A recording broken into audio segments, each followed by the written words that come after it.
Hi everybody, welcome back to my basement. Yes, we're in my basement in our movie room. Hope you all doing well. Looks like we're in there for a little bit of the long haul, so I'm going to try to do the best I can. I'll be honest, this topic was probably the one I feared the most with regards to doing it distance-wise. I had some really easy things to figure it out when we're face-to-face, but since we're not, we're going to make the best of what we have as our situation and go from there. Today's topic is radioactive decay. We've talked about the idea of relative dating with regards to the law of superposition, cross-cutting relationships, etc., etc., etc. This is going to be really our final piece of absolute dating. Okay, we did the sequencing of events. We talked about index fossils, looked at page 8 and 9 in the reference table. But this piece right here is how we get all those numbers, all those millions of years. And it's this idea of radioactive decay, or the ability to date materials using radioactive materials. Okay?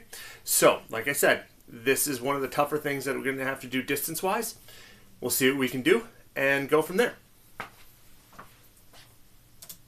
So, what is radioactive decay or radiometric dating? It's the process of finding the age of a material using radioactive isotopes of elements that break down at a predictable rate. It's called its half-life. Now, some of you may be familiar with the term half-life from a video game. That is loosely based on radioactive interaction with humans, creating creatures and so on that you have to defeat and moving on like that. But this is more about the idea of specific radioactive elements and how we can use their ratios of radioactive material to stable material and to figure out exactly how old something is. Now, this idea of half-life is the amount of time it takes for 1/2 of a sample of a radioactive isotope to decay or disintegrate into a stable material. Now, the scientific terminology with regards to this is you have the radioactive parent material and the stable daughter product. So, ladies, this is one time where you can definitely say the daughter is stable and the parents are unstable. I'm sure, maybe your parents will love that joke. I don't know. But it just is what it is. So the parent material is unstable. It breaks down over time. The idea of half-life, 1/2 of a sample of radioactive material. 1/2. It's a half-life. Okay, that term half is really, really, really, really important. Half. Now, hopefully I'm going to try to explain this process a little bit.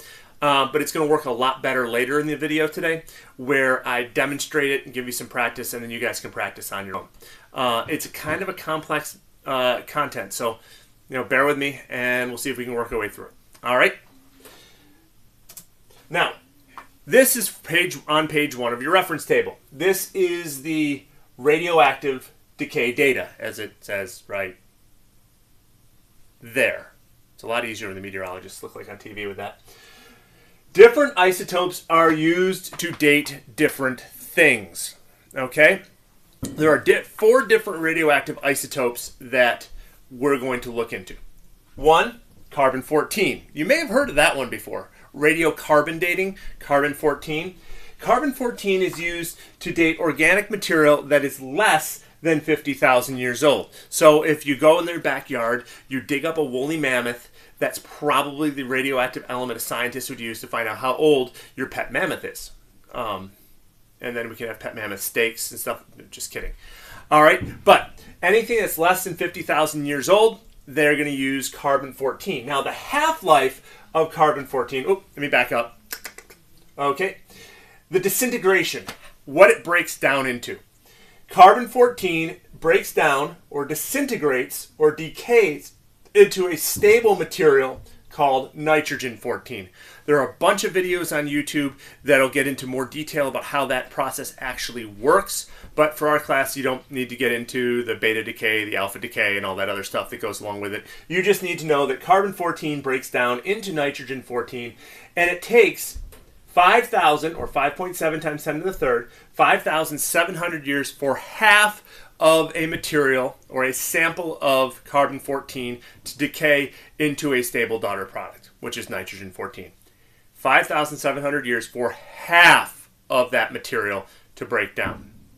Okay? Now, potassium-40, K40, breaks down into either argon-40 or calcium-40. I don't know why I'm pointing with my pinky. That's kind of weird. All right? Calcium-40, argon-40. And that takes 1.3 billion years. Uranium-238 breaks down into lead-206. That's the stable daughter product. That takes about 4.5 billion years. Well, if that 4.5 billion years rings in your brain a little bit, that should connect you back to, oh, that's approximately how old the Earth and the Moon are. Oh, that's about how old the solar system is.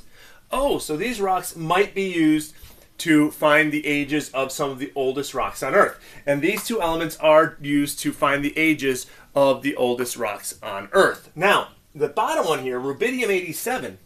Rubidium-87 breaks down into strontium-87. And that actually has a half-life of 4.9 billion years. This is 4.5 million. This is 4.9 billion years. Okay? Now, you're probably saying to yourself, or maybe you're not, but if you were thinking about it, self, the Earth's only 4.6 billion years. How can we find something that has a half-life of 4.9 billion years? Well, we use strontium-87 for, back up, rubidium-87, strontium's the daughter product, rubidium-87 for us, if we have a meteorite or something that came from outer space, outside our solar system, and it impacted the Earth, we use that radioactive element to figure out how old those are, okay? So, it's all about the decaying of this into this, this into this, this into this, this into this, and how long it takes, okay? Oh! Popcorn break. I'll be back. Feeling a little hungry. I'm sure you are too.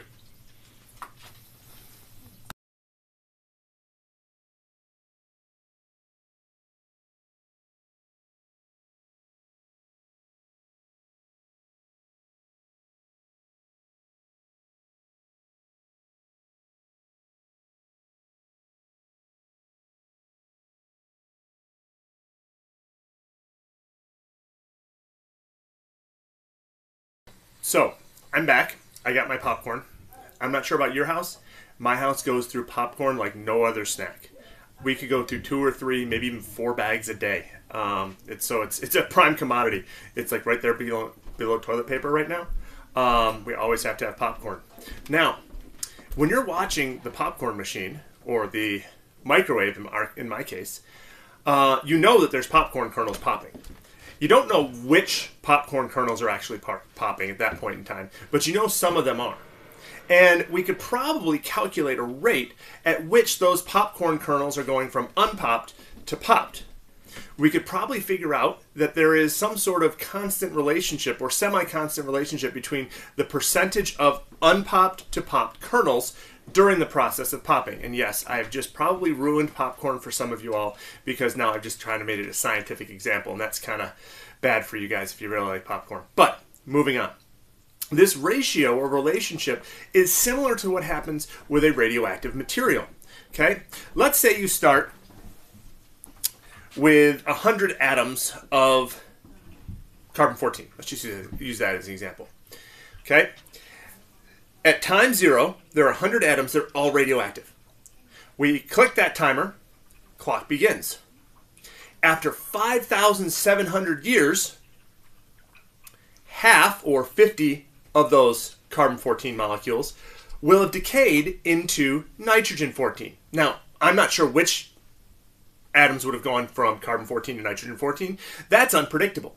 But the rate at which it happens is predictable. So if a scientist goes in and looks at it, they can say, oh, there's a ratio of 50-50. 50 carbon-14, 50 nitrogen-14. That means it's 1/2 life, or 1 times 5,700 years. Now that time continues. Another 5,700 years goes on. Half of that remaining 50 breaks down. So now we have a ratio of 75 nitrogen-14 and 25 carbon-14. That relationship tells scientists how old the sample is. So I'm going to go back to my slide presentation. You may hear dogs going crazy in the background. Somebody must be walking by our house because that happens on a regular basis. So hold on. So there's our popcorn break. Did it start there? Yes. Okay, cool. Now, this is kind of an example of what happens with radioactive decay. So a little GIF, or GIF, depending on how you pronounce it. All right. So we start with a full amount of one sample. Oops, still going. Let's see if it starts over. So all blue, then slowly it goes to red. 1 half-life, 2 half-lives, and so on. This pattern, this graphical illustration, is common no matter what radioactive material you're talking about, whether it is carbon-14, rubidium-87, etc. The numbers on the age on the y-axis, the numbers on the percentage, sorry, wow, dogs are distracting me upstairs.